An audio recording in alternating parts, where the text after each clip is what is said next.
Can you recall one explicit movie clip or image that is still ingrained in your memory? Something so terrible that you may have accidentally come across or in contact with that you will never forget?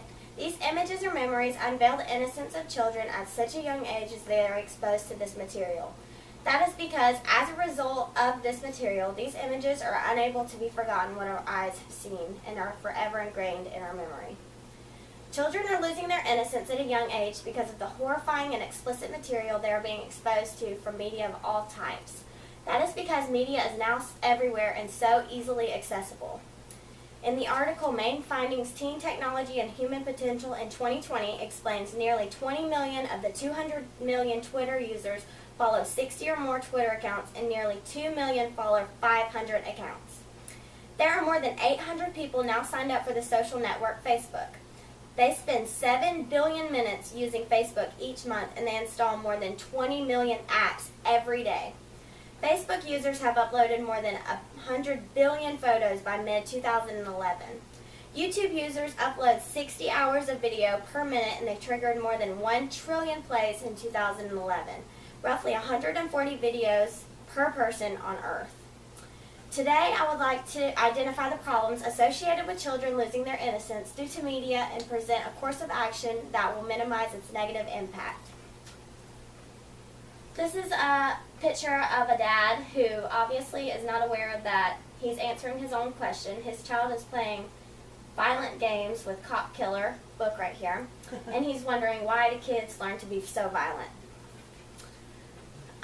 Children are supposed to be naive and innocent, but kids are now losing it because of what they're becoming exposed to in early years of their life. The article, Overexposed and Underprepared, the Effects of Early Exposure to Sexual Content, states that today children are being sexualized earlier and earlier, in part because they are exposed to sexual material in movies, television, music, and other media earlier than ever. With widespread access to the internet, curious teens may accidentally or intentionally become exposed to millions of pages of material that is uncensored, sexually explicit, often inaccurate, and potentially harmful. Here you see a child that obviously has the freedom to watch what they want and is exposed to something scary. They have the freedom.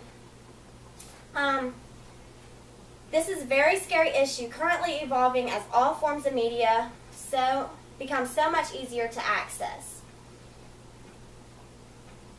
Media is a big problem in robbing children of their innocence, but parents have a lot of contribution and limitations on how much time their child is consuming media. Children as young as 6 years old are becoming allowed to own or easily access their parents' iPhone or computers. And here you see a little kid on an iPad at maybe 3 years old. Children are just so easily given these accessories, and they can easily access any types of media and any types of internet. Giving this freedom to children without censoring or limiting their surfing browsing may link them to explicit content they accidentally come in contact with, ranging anywhere from violence, sexual content, vulgarity, and even drug-related information.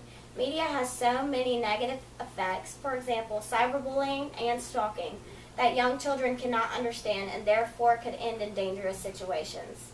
This is definitely not a temporary issue because every day the media is becoming more and more accessible to younger and younger children.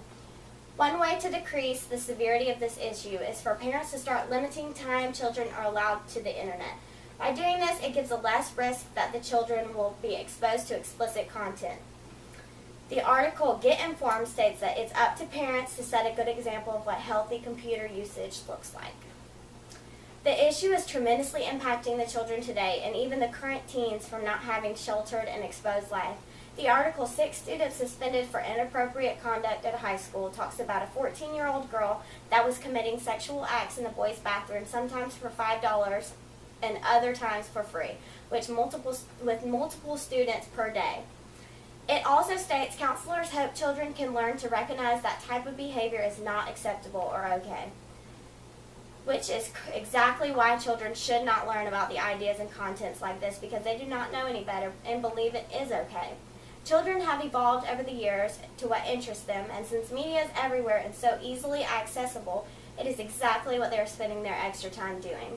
According to the article Overexposed and Underprepared, the effects of early exposure to sexual content, parents need to know what your children are watching, playing, and listening to, and taking advantage of teachable moments to discuss any appropriate content or behaviors with them.